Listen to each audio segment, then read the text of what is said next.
Tracy, how are you?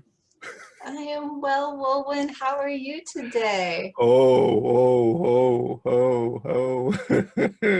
Oh, that's what Santa says, right? Ho. Ho, ho, ho! And I said it, Little ho. early.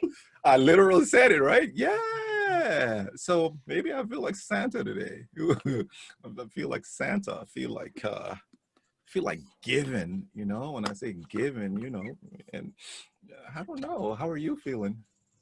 Feel it. It's interesting. You should say that. You feel like giving. So one of the main themes for me this week, I just got off the phone with a client, Uh-huh. and the main theme around the conversation was being able to receive. So, it's this whole give receive. That's what I think is going on, and we're really kind of finding that balance within all of us. Ay, ay, It's ay. like, am I overgiving? Am I not receiving? Because usually it's equal, right? So if we feel like we're giving, and not receiving, Correct. usually it's because we're not allowing ourselves to receive. So we're putting ourselves in situations where we can't receive. I think we talked a little bit about this last time too, didn't we? No, we did not. What you We what didn't. what what you're I could doing have is sworn we did. what you're doing is we had a working meeting and we talked about it during our working meeting. Remember? That's it. That's it. Well, I knew we had. We talked about it, but not in front of them. We talked behind the scenes and we're like, well, this is da da da and giving. I feel like receiving, and yes. So it was a precursor, right? That's Um, it. That's um, it. But it has definitely been the it has definitely been the topic for the last week or so.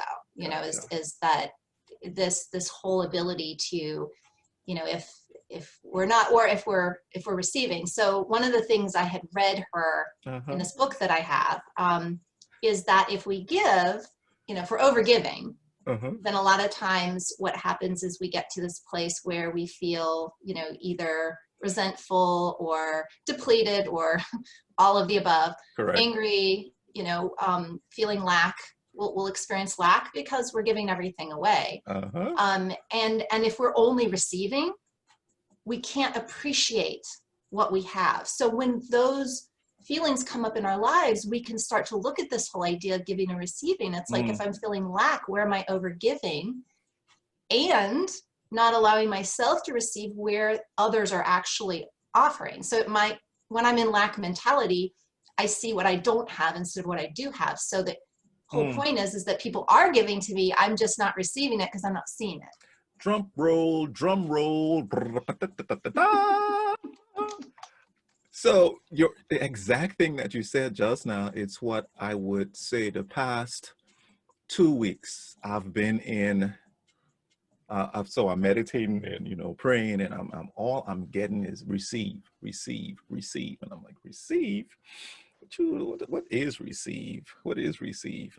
And then receive is after reading and just meditating. These are all things that come that's out there. It's there waiting for you to receive. But you're not in the receive mode. You are always in the I need to work for it. And I'm not telling you to sit back. I'm not telling people, and please comment. We're reading the comments as you're commenting. We may even bring you in your comments in the conversation. So please comment. I see someone, Laverne just said, homeschooling been kicking my butt, but I'm glad I cut up and I'm on my lunch break listening to y'all. So hey, thank you Oh, for a comment. A couple thank other people are you. on. Wow. But here's the thing. When we change our perspective is, uh, gosh, I'm tired, or the usual one is glass half full, glass half empty, right? When we change our perspective on, you know what, I'm going to receive today. I'm going to be in a mode of receiving. Do you know that thing is just waiting for you? Those things are waiting for you. And I have a testimony. I have a word to give about something that happened today. And you know what? I'm gonna jump into it right now and You just go say jump it, into it. right? I'm listening. We're all listening. So there's this guy who I worked with for maybe 10 years, and we worked at EMC. We worked Data General before, and then EMC bought Data General. So this is 98 till 2011. Worked with this gentleman, and we worked. Never really. He was a manager. I was a knowledge worker, individual contributor. We would, hey, what's up? What's going on? Really cordial, and jovial individual. Crazy. We since 2011 or 10, we haven't spoken to one another. So I sent him, believe it or not, this thing, you can't make this up. I sent him this one of our episodes, shot it to him. I think it was 9 or 10, and then he gets it and says, Wulwyn sent this to me. Okay, and he said, hey, Wulwyn, let's meet. Today is the day we met. My preconceived notion about a meeting was he works with Edward Jones. And he works with Edward Jones, and I'm saying, oh, this guy's gonna come and try to sell me something, some instrument, and I don't want to. Should I even go to this call? Go. Get on the call. Hey, how you doing, man? Hey, Wes. So his name is Wes Seifert. Hey, Wes, what's going on? Hey, Wulwyn, how are you, man? Long time we haven't talked. Yeah, what's going on? Long and short, we start talking, and he goes, yeah, man, I've been doing this. Started a company. After the company, I started working for another person, and after working, now I'm working for Edward Jones. So what are you doing? Oh, and I gave him my little short 10-second spew. Then he talks a bit on something else, and then he says, man, tell me about your company, Joseph Solomon. And I go, this guy isn't selling me anything, huh? Okay, I said, okay. So I open up. And I start to talk. I explain to him what it is, tell him the background of it, etc. Everything. At the end, I wrote notes. So I'm going to read the notes because I write notes for all my meetings. He says, well, when I opened I9 Sports and my wife took it over, started a part-time business, 69 kids. I don't know if you heard about I9, but it's a sporting organization where kids come for soccer, football, etc. His wife took the company from 69 kids to 700 plus, and it sold it last year. So this is every weekend, every week they're playing sports, football, basketball, tennis, whatever it is. And then he says, the guy looks at me and he says, well, you know what? What I'm hearing is this. He said, for the first couple of years, we pushed and nothing was moving. Then he goes, we get technical because we're techies. He says, freight cars have the best wheel bearings, the best tech on the wheel bearings. When they're not stationary, they're frictionless, but when they're not stationary, when they're stationary, it's kind of hard to go.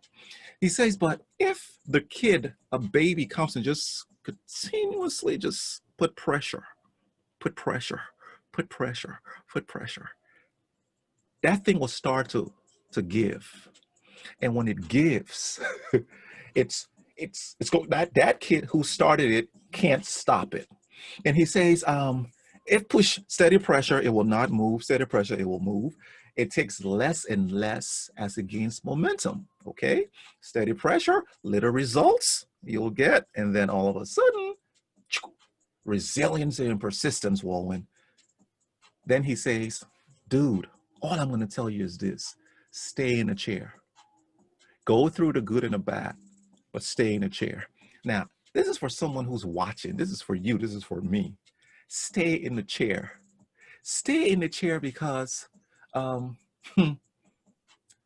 as soon as you leave that chair, somebody else will come and sit in it and take what was, had you stayed in it, you would have gotten what that person would get if you vacate your seat.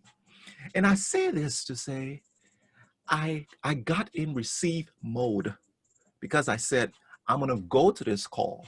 I'm going to hear what he says. I don't know. But come to find out, this guy isn't coming in to sell me a single thing. He didn't come he just came to pour. Instead of selling, this Wes Seifert poured into me. He poured into me that after the call, I was crying. On the call, I was crying because I cry easy. Yes, I do. And I go, Wes, thinking, he's like, Waldman, you okay, man? You okay? I said, man, no, man, these are happy tears, man. These are happy tears. And I've never done this. And I'm going to give a shout out. Can you permit me, please, to give a shout out to Wes Seifert for what he did for me. I said to him, Wes, I'm going to get on a show with a friend, a collaborator, Traci Phillips, Eavesdrop. And we talked to a couple people. I've been led to do this for you. Wes Seifert works with Edward Jones. His email is Wesley, WESLEY SEIFERT @edwardjones.com. His cell phone is 919-443-9868. His website is www.edwardjones.com/WESLEY-SEIFERT. And the reason I'm doing this is because that is what, when you receive, then I'm not saying you have to do something, but if your spirit tells you to do that, you do it. And Wes, man, I honor you today. I honor you. I say thank you for what you did. Thank you for the freight car analogy. Thank you. And to all of you out there, there's a freight car in front of you. Traci, there's a freight car in front of you. There's a freight car in front of me. And a buddy of mine, Pittman, just said, I'm staying in the chair. Persistence, Sweat Equity is watching. And he has a business, Sweat Equity, and he's persistent. He preaches persistence, right? But I say this to you all, not because you're in the first, second, third, fourth year and you're putting pressure on it and nothing's happening.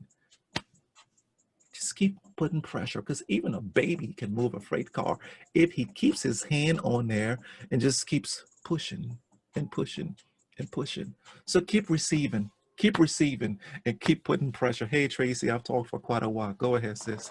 Oh my gosh, I love that so much. You know what the first thing I thought of about staying in the chair Talk to me. is in Vegas, right? So you play the slot machine, you play it, and you're finally like, oh, this thing is not gonna, and you leave the chair and the next person comes and That's a good one. That's a good one. It's so true. I mean, so I have a really cool story, you know, and I'm going to do a shout out too, because Go ahead. let me do this shout out first. Mm-hmm. I have a client, Vinay Raman, who has been working on his vision. He is a true visionary. This guy is brilliant, like a complete genius. And he has been working on a vision for 7 years.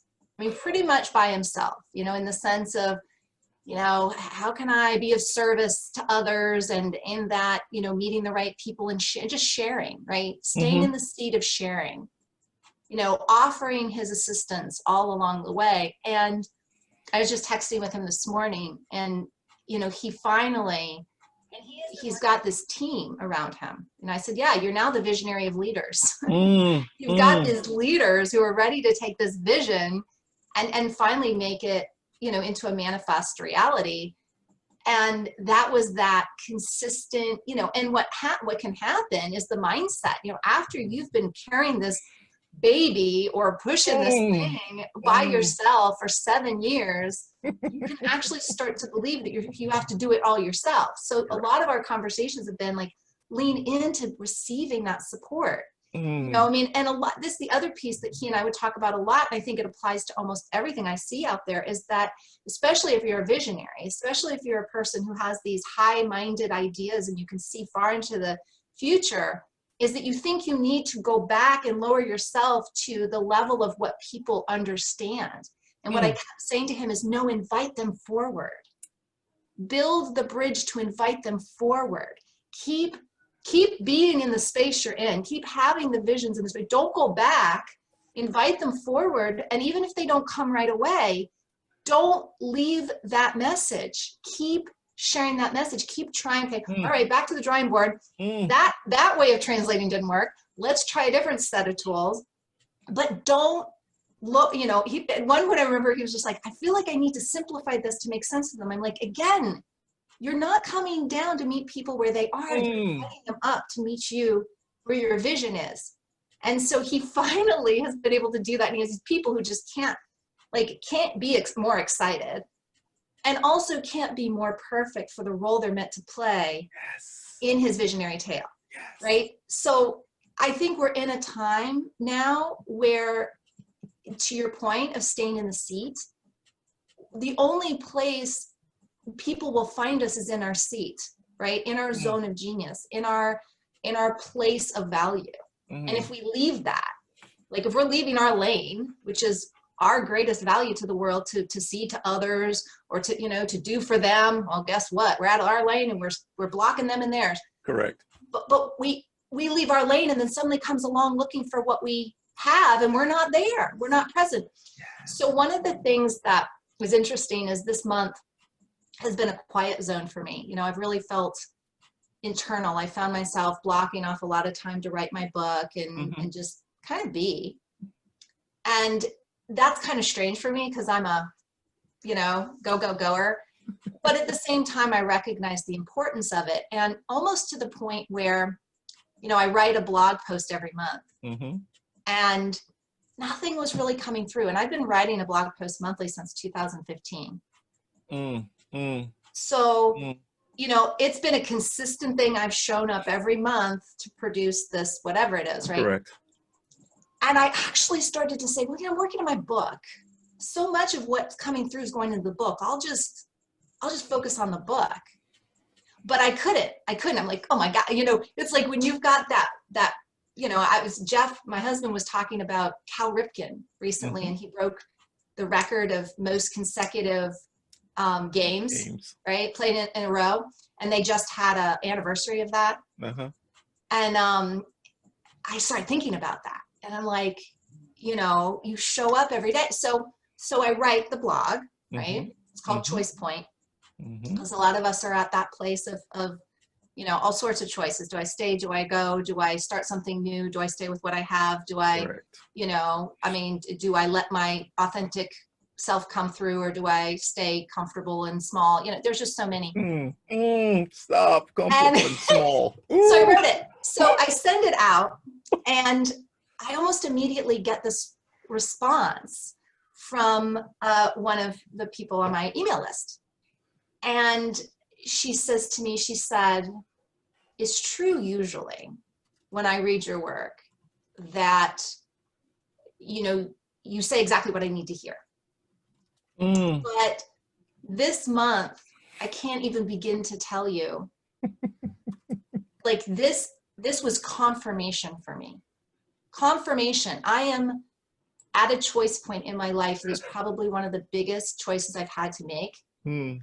And literally, as I'm contemplating, do I have this conversation? Do I pull the trigger? Your email comes through. And she says it basically confirmed what I knew. I'm seeing as confirmation. So then I get another email, and this woman says the same thing. She says, I have to listen to what's in my heart. I have to let, you know, and because your email came at the perfect time, you know, so it's, and I'll get that from time to time, but not so many. I thought, well, this was the 1 month I was considering not doing this. Correct. And so I think that's the case, because, you know, I've always felt that with my writing, writing it is for me, but what is produced is not for me. Right. I've always felt that, you know, it's like, I don't know why I'm saying this, but I'm feeling like I need to say this type of thing. And it's like our conversations, you know, and it's so funny how even the conversations, like I had a guy earlier say, I'm going to try to make it, you know, I so appreciate when people are, you know, we're busy, right? People are taking time, trying to make it. He's like, can you tell me a little bit more about what you guys are going to talk about, or what this is going to be about? I'm like, no, I can't. We don't know. Like, you know, and people are just like, is this worth my time? And you're sitting there telling them you don't. And I'm like, I don't know. You got to make choice point. There you go. There you go. You got to decide if this is going to be worth your time or not. And to the point of receiving is, once you make your choice, let it count. You know, don't make a choice and then be like, oh, it's such a waste of my time. Because guess what? We say it's a waste of our time. It's going to be a waste of our time. Yes. But if we receive the value that's present, because there's always value in everything.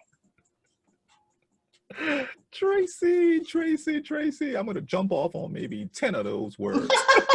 All of you're I know, Spider-Man. I know. So I'm gonna hit a pause here, and here again, Wulwyn and Traci have been persistent in this eavesdrop episode. Trust and believe that you guys add significant value to listeners. Very inspirational. This is from Pittman Kennedy. It's a guy from Sweat Oh, Equity. wow. Pia Dugan says, I'm in a chair. Very encouraging. So someone's hitting you up now and they say, hey, Traci, a person lives their life and others live by what they write. Thanks for your contributions. Mhm. So this is from Pittman. Now, you said comfortable and small. Should I stay or should I go? I don't know the song. I mean, I know that. Da, da, da, da, da, da. And then they go, you know what? Then fear hits them. I'm going to just stay here. You were placed on here for a reason. I'm talking to myself, I'm talking to Traci, and I'm talking to you who are listening. You were placed on here for a reason, and there's no other person who can do it the way you can, the way you're supposed to do it. Mind you, there are other people who are doing it that they're doing something similar. So basketball. I'm gonna go down to basketball again, right? There are so many basketball trainers in the world. So many basketball trainers. There are so many coaches in the world, right? There are so many innate coaches in the world. I'm just saying, right? But nobody does it like Traci. There are so many consultants. Nobody does it like Wulwyn Porte, like Joseph Solomon. Nobody does it like Sweat Equity. And if another person is listening who is also a consultant, a coach, a basketball coach, or whomever it is, a trainer, if it's in your heart to do, and it's that passion that you have, your flavor, there's so many different flavors on the planet that from the 8 billion people, 1.0001% of the 8 billion can make you go back and enjoy life forever as long as you're here and for generations that haven't come because of what you were supposed to do. Don't be comfortable in small. Don't be comfortable in small. Be very uncomfortable and watch what the pressure does to you, because diamonds, coal, that coal that we burn in our in our barbecue, the natural ones, if it stays for a bit more longer under the earth with the pressure on it, that same thing's going to turn to a diamond. So your coal that you are gathering, the coals that you're putting in your pots, and that you're looking at and saying, oh man, let me, those things, let them be valuable to you. Let them be valuable to you. Honor them. Because if you don't honor them, then it doesn't become something that will turn into that precious stone for you. But you have this gift in you that you are operating, and you say, nah, it's nothing. What? Are you serious? Traci, had you overlooked this thing that you meet people and you just connect to them? We talked a while ago about in the episode about, man, well, when my clients come to me and I feel them. Do you think that's because of you just jumping into this? Heck no. That's a gift God gave you that you have honed, that you have worked on it, you have doubled it, you have quadrupled it, and then God's looking like, okay, baby, I'm going to put my super to your natural, and let's do some supernatural things in this thing here, right? So you are there going, I'm honoring this thing. And if you look back to how you've honored the gift, Traci, the gift then starts to change into something else. It changes into a book. Then the gift changes into a workbook. Then it changes into a movie. Then it changes into the momentum, the persistence that you've been doing. That thing just changes and it changes. I'm gonna add my super to your natural. Like I'm still back at that comment. I love that. That is, I mean, really, but that's how collaboration works too. Is everybody bringing their super to someone else's Love this, natural? Traci. I want to give you, can I give you a hug? Oh, go ahead. Go ahead. I mean, I tell you what. So I was saying, I'm going to talk about perfectionism for a second. Hmm. I was talking to a client, and when she first started, one of her intentional statements was around recognizing that it wasn't perfection she was going for. It was her ability to do what she does as excellently as she Mm, can, right, with what she has in the moment. And correct. so I was reminded, we were kind of going back and looking at what she originally had been stating and then where she was in that process. And she is this brilliant chiropractor acupuncturist Hmm. who also uses kinesiology in her practice. And Gotcha. so and I said to her since the beginning, I said, I feel like you're an original, like you came here to work with these different modalities in a unique way, Uh-huh. right? In an original way. And I said, so if you think about us, you were just saying, nobody does it like each person does it. So perfection based in comparison to what? Like, that's the thing we need to remember is like, when we're just like, oh, it needs to be, it's like, compared to what? You're an original. You're starting from scratch. You're doing something totally unique and different. What are you comparing it to? And I think and she just started laughing and she said, I never really thought about that, that it is this aspect of us being so conditioned to thinking that success needs to be measured by measurable, by Mm. something that is normal or even top notch. Like we're trying to get to, but we're still comparing. I'm like, you can't compare me to you or you to me or us to anybody else. So perfect compared to what? Right? If we're doing it based on our vision, that's what visionaries tend to struggle with. It's like Correct. it's not there yet. Like they live in visionary world, and it's like if this doesn't compare to that, it can be frustrating. So I get that, but it's not even about perfection. Mm. It's about how much can we inspire others to see the Mm. vision. Yeah. And we don't do that through perfection. We don't do that through being perfect. We do that through connecting. Correct. Correct. And we connect through being available and personable and honest and authentic and Authentic. not perfect. Trust. That's for sure. Trust in yourself, right?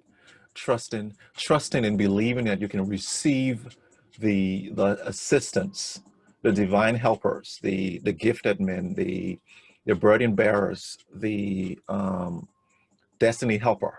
Those people are in your corner. They're waiting for you to bring it to a certain place. You talk about a visionary, and we're still receive and give and staying in a chair thought process. You I always sit at the window of an airplane. Always, I love it. And my favorite moments, my favorite moment is moments because there's a bunch of them that leads to it. It's from zero when we turn on the tarmac and we're ready to take off. Is that stop assessment, and then that plane just picks up, gains momentum, and gets up in the sky and goes. But here's what I'm looking at when I'm looking through the window. When I'm at the window, I am seeing the trees. I'm seeing the hangars. I'm seeing people, and I'm going bzzz, and all of a sudden that thing starts to pick up, and I'm comparing. I'm seeing speed versus stationary, and I'm blur things, and I'm going up, and then there's a place, and you have noticed it, and you who listening, you'll notice this. When you pick up and get off the ground, it goes to a standstill. It goes. Whoosh. It's as if what happened, and not knowing you're going even faster than you were on the ground, but you have nothing to compare to. So you're like, huh, okay, I trust it. I trust it. And then when you look down, you're like, I'm further up. I can't see. But check this out. When you get in the clouds, it gets even worse. When you get above the clouds, you're like, okay, we're just going and until another thing comes near and you go, oh, I'm comparing and I see it. And you said that. Visionaries, you're an eagle. This thing that's in you, you're an eagle. You're an eagle. You're by yourself. In the beginning, you're going, and then when God puts you on your path where it's, hey, son, daughter, you're going to get on your own thing right now. You're not. That's why purpose-driven people are, right? They get to that place and they're like, gosh, am I? Anybody who's driven, you've been through that. I've been through that. People who are listening, you're about to go through it, or you've been through it, or you're going through it, right? So you're getting that place where you're alone and you're sitting looking like, but the everybody that you're thinking, it's your memory of the time you were sitting on the tarmac. That's what you're thinking, but you haven't brought yourself into your present where you're going and looking at, I am soaring, but I just don't know who to compare to. So bring yourself into your present so that you're soaring and agree and receive that you're soaring. Because when you do land,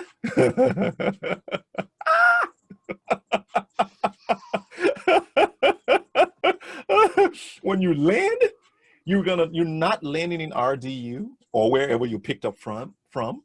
You're landing somewhere that you go, oh, did I just get transported here? Because you see, you aren't, until we introspect, until we meditate and really sit and say, when I started this endeavor, where was my mindset? Where was I? How was I thinking? When you sit there and you give yourself room to receive, oh my goodness, okay, give yourself room to receive from yourself. And we talked this before, have compassion on yourself, right?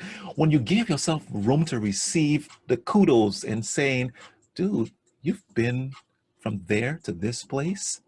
Then I'm going to get back on another taxiway and do another pickup, and it's going to go from, as they say, from glory to glory to glory. And Traci, you're going to do the book.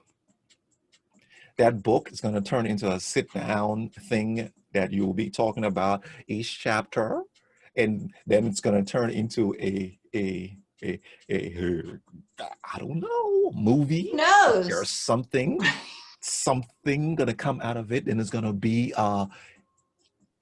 Traci, stay in your seat, sister. Stay in your chair, y'all. Just stay. Stay So and present. you were saying something that I went paddleboarding this past weekend for the first Uh-huh. time. Uh-huh. And for anybody who's paddleboarded, it's the Mm. stand up, looks like a really wide surfboard. You stand up. I mean, you can be on your knees too, and you can sit on it for that matter.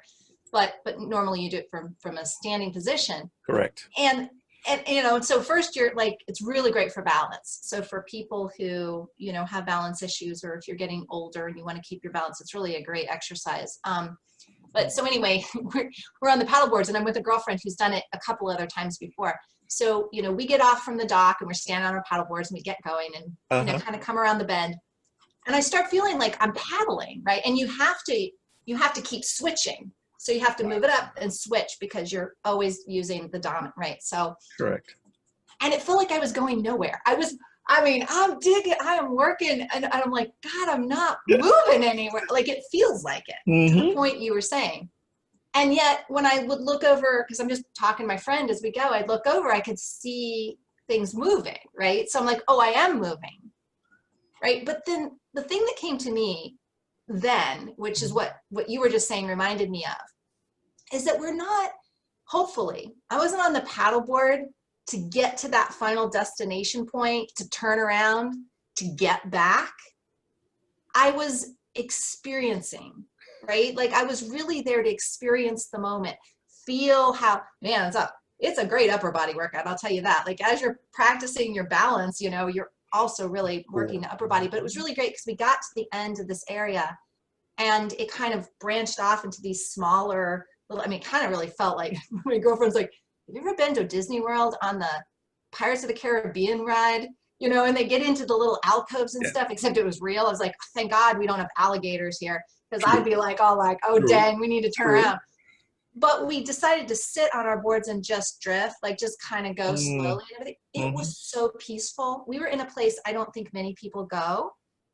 And just and there were egrets, and there were, you know, all this like wildlife, and I was just kind of in that moment of realizing that it's about the experience, right? Every single moment. So we turn around and, you know, we get back, and as we're coming back around, like I'm standing up, and I'll never do this again. I'm coming into the dock, and the guys that are there to help you, you know, they're like, "You're back already?" I'm like, "Yeah, well, I guess we went faster than we thought." And I should have gotten on my knees, but anyway, I come up a little bit too fast on the dock. I stay on this thing the whole time. Didn't fall off. Didn't topple, and the front of my board hits the dock, and off I go. And the guy is trying to catch me, like my hands as I'm going off the thing, and you know, I do the little trying to catch my balance into the water. And he says to me, he goes, "That was so graceful." I don't know what graceful looks like to you, but I felt like a little on a puppet going back and forth. But I thought that's why it's not about the beginning and the end. Experience. The beginning was the beginning. The end, I fell in the water. but all along the way, it was, I was aware. You know, I was aware of like, oh, I'm going so slow. And then, oh, it's not about that. It's about experiencing. If it's whizzing by and you're just trying to get to the next thing, you're not receiving the moment, right? And again, the gifts of the moment. Correct. You know, there were points that I wouldn't have noticed a little turtle on the side bank, or I wouldn't have noticed, you know, whatever, if I had just been like, hey, I wonder how fast we can get there, you know? So I think that COVID and a lot of things that have been going on since I really feel 2020 was like a point of going into a different dimension. You know, one of my clients said today, he says, you know, for some reason I have been just, I don't know, going crazy on listening to Zig Ziglar, Tony Robbins, you know, some of these other inspirational, you know, motivational leadership speakers. Correct. He says, but something occurred to me the other day. I was just like filling myself up on them, and suddenly I realized, you know, it's like eating and eating and not feeling satiated. He said that I mean, they're great, what they have, great nuggets of wisdom and all this, but I wasn't getting what I needed. And I said, huh, so what do you think that was about? And he's like, I don't know. I said, could it be that what you need is not in someone else's wisdom? It's in tapping into your own. And how do we find that? We don't find that by like flying through space and time and going on to the next thing.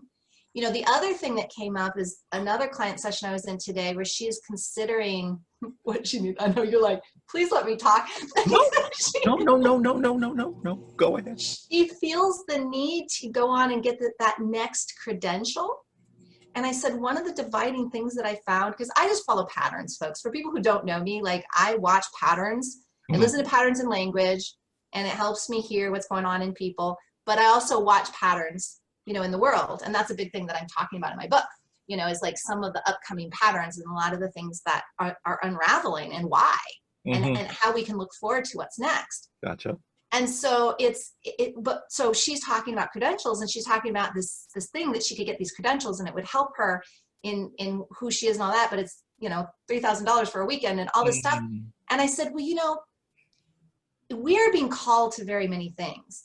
If we're being called because we think we need the credentials, that's going to be going by the wayside. I mean, not completely, because I'll be honest, I don't want somebody to do surgery on me who doesn't have credentials and hasn't practiced in surgery. Okay, there are going to be things but my point being that we have been chasing that carrot of merit, credential, class, like, you know, some stamp that says we have the right to be or do things a certain way. And I think that's starting to go away. I said, if you're being called because you want the experience, because you're seeking the knowledge and you're seeking the experience, that's the right thing. If you're doing it because you think you need to buy the credential so you'll be seen as more of a guru, expert, you fill in the blank, like maybe that's something to pause and think about.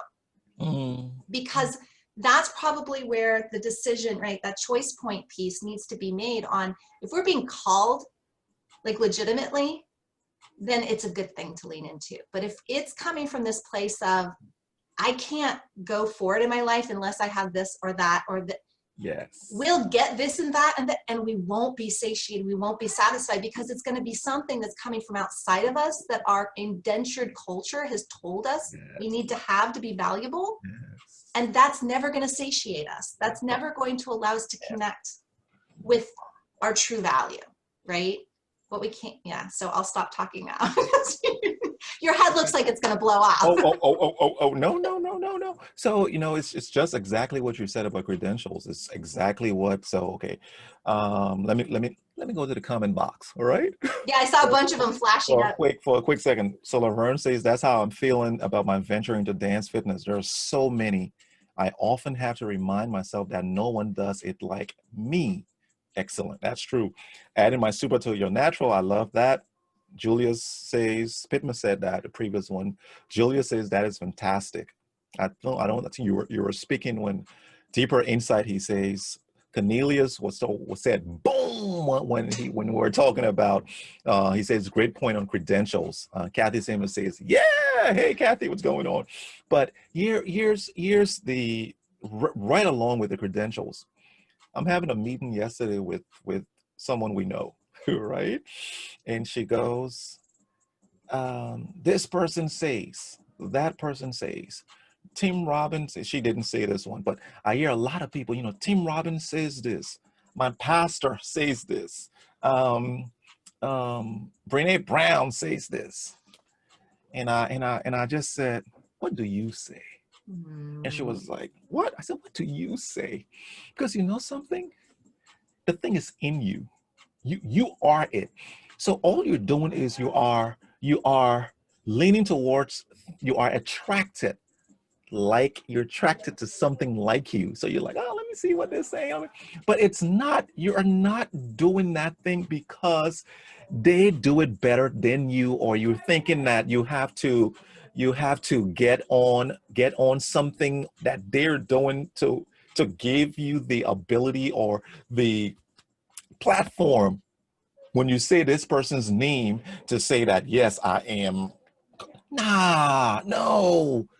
You are Traci Phillips. You're Cornelius Kirk. You're the one who you know what you know. And you know what you know? You know why you know what you know?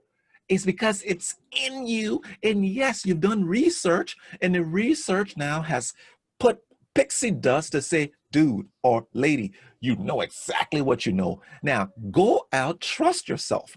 Trust yourself. See, you got to trust yourself.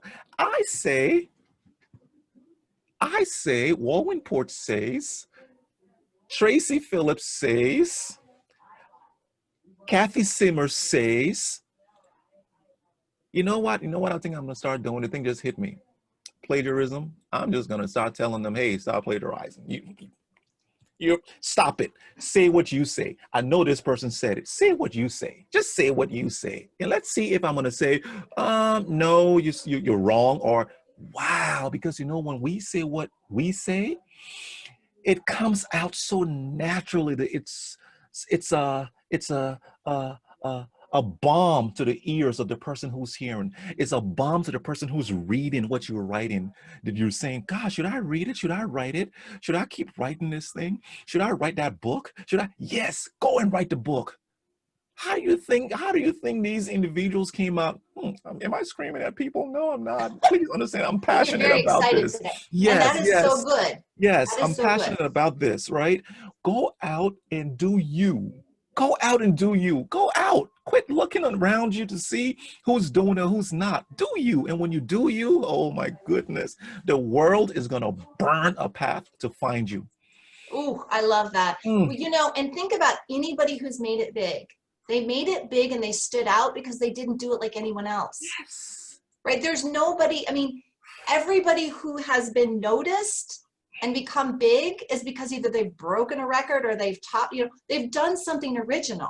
Mm. You can't sound like anything other than you, right? When you repeat somebody else's words, they never sound as good because they're not yours. So I think that that's, I mean, that originality, and we are in a time right now where we're becoming aware of that. Oh. It's getting uncomfortable not to be who we are. Like, Mm. I'll just tell you, I've seen a reclamation of my old self, like when I was young and I was told to sit in a corner and be quiet and stop getting in people's nose, you know, nosy in people's business. I'm like, I'm not getting nosy in people's business. I'm just asking you why this doesn't line up. Right. I'm asking questions because what you're saying doesn't line up. I mean, I'm not trying to get all up in your business. I'm just Yeah. saying I don't buy it. Yes. But you know, that part is coming flying back, and there are these, and I think what's going on with us too is we're having these highs and lows, Mm. because as we're up leveling into who we are, what do we have to do? I mean, not an you know, using an analogy of a plane isn't good, but a hot air balloon is. Mm-hmm. In order to go up, what they have to do, they have to unload the sandbags, right? Mm. They have to get rid of some of the weight so it can rise. And so Correct. in order to make room for who we are, we have to unload who we're not. And so a lot of these ups and downs is grieving and letting go of what isn't serving us, what isn't true to us, what isn't authentic to our being. We have to let that go and grieve it in some cases. I mean, I had a girlfriend who's going through some stuff with family, Mm-hmm. and her family is, a member of her family is kind of demanding to be seen in a different way. And Mm. she's like, I had to grieve the old way in which I interfaced with this person. Correct. Like, I had to let go of, like, but this is how I want to connect with them. It's like, and they're saying, no, this is not who I am and how I want to connect with you. And Wow. she said, I had to let myself, in order to have a genuine, authentic connection, I had to let go of how things were. And so there's all sorts of letting go that's going on right now. So it may make us, as we're coming into ourselves, there's that excitement and heightened, but then also too, we might be finding ourselves like having to let go of the way we've done things in the past, in past relationships, dynamics, Mm. in you know, literally how we've approached things in the past, because either it doesn't feel at all congruent with our authentic self, or something's demanding of us that we Mm. do that. And Yeah. in that, we're actually making room for an authentic way to connect, or an authentic way to be, or authentic way to show up, Yeah. Yeah. Yeah. right? And we get to honor both. I mean, we get to honor that, you know, I think we're so polarized in our conditioning where it's like, we're either supposed to feel good or feel bad. Like, I'm feeling good, I just want to feel good. I don't want to start, you know. Guess what? When somebody plays the accordion, or when we breathe, we can't just go one direction. The music actually in an accordion comes from the pulling up and the pushing back in, right? The expansion and the contraction, Correct. Correct. right? We live Mm. because we have expansion and contraction, Mm. right? I say to people all the time, get ready. If you're having a huge high, get ready for a little bit of rebalance, which Mm. will mean coming back down. You can only go up for so long.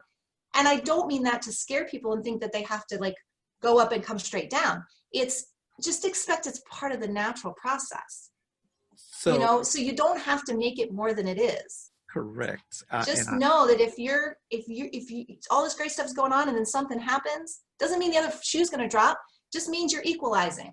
It just means you're reaching equilibrium in some way, and you can be in that moment with that thing and ask it what it needs, right? Does it need more awareness on your part? Does it need you? mm. Sometimes, like with emotions, I tell people, sometimes it's just being able to name it. When we acknowledge something, Mm. like it's like acknowledging a person, Mm. right? Like a little kid's trying to get your attention. Mommy, mommy, mommy, pay attention. As soon as we pay attention, they're like, oh, you know? Gotcha. And you know, so if we're feeling something, name it. What am I feeling? Am I feeling anger? Am I feeling grief? Am I feeling sadness? Mm. Because I find that sometimes if we just name it, it disperses. Mm. It's about acknowledgement, and acknowledging everything, not as good or bad, simply as being present. It's there. I don't know it's there, why it's there. I don't really need to know why it's there, but what can I offer it? Mm. Right? Does it need to tell me something? Do I Mm. need to feel it? Do I need to just be with it? Like, do I need to just simply acknowledge it? Like I said, Correct. you know, what is it that's needed? And as soon as we do that, we also get more into the flow of Mm. being, Mm. right? Where we're present to the moment, we're present to what's going on, and we can receive the gifts, right, as they come because we're present. Correct. Correct. And we can give what we have to give because we're present too. Correct. You know, that's the other piece. It's not just about receiving. True. True. You know, you said something, and I'm gonna I'm gonna attempt to to clarify and shoot me down if my clarification is wrong, because this is in the moment discussions, right? Um, when I heard you say you go up, there's an equalization that has to you have to come down. True. But what I'm hearing is that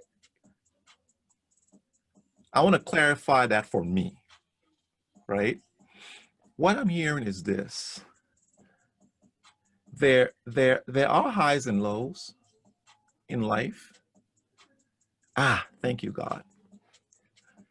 You see how Mount Everest, when you're climbing Mount Everest and you start from ground zero, and let's say, I think it's what, 33,000, whatever feet, 55,000, I'm just going to say something, 55,000 feet above sea level.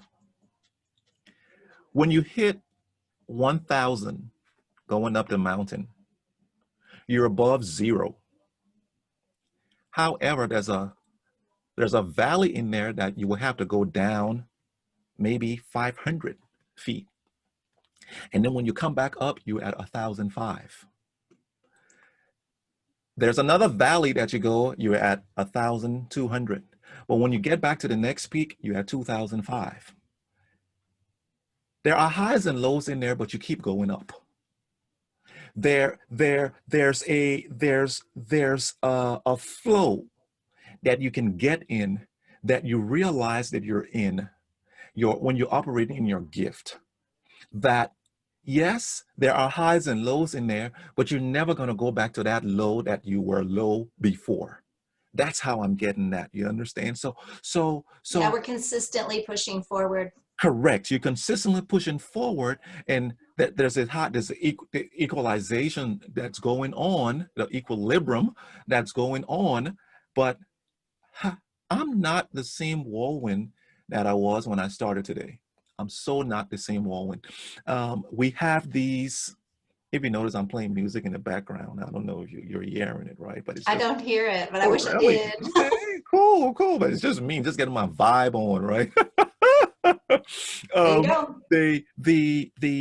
not where you were, but not but. And another thing I wanted to say when you were talking about, gosh, 155. No, we I were know, talking seriously, I was about just looking at that. we were time. I don't like that. Such a constraint. We were talking yesterday. I was talking to another person at a meeting, and this person goes, "I own my business, but I'm working. It's a job for me." And I go, "Hold up. What's your passion?" "My passion is writing." And I'm like, "What's wrong with you?" I said, "Do you know that you better do your passion? Because even if you're working for yourself, help me straighten this up, and you're not doing the passion, your passion, you're still not in your purpose." So this I'm working for myself. I have my own business. That own business thing, you're working for someone still, if it's yourself, in terms of I'm laboring on this thing and I have to pay the bills. Because the way she said it was, I have to pay these bills. I got to do this business. I said, "Which business? Is it yourself or someone?" She says, "My business." I'm like, I said, hey, newsflash, you're doing the identical thing. You're in the same state when you're working for a corporation or working for someone else. What's your passion? And she goes, "My passion is this." I said, "Why don't you just do your passion?" The bills.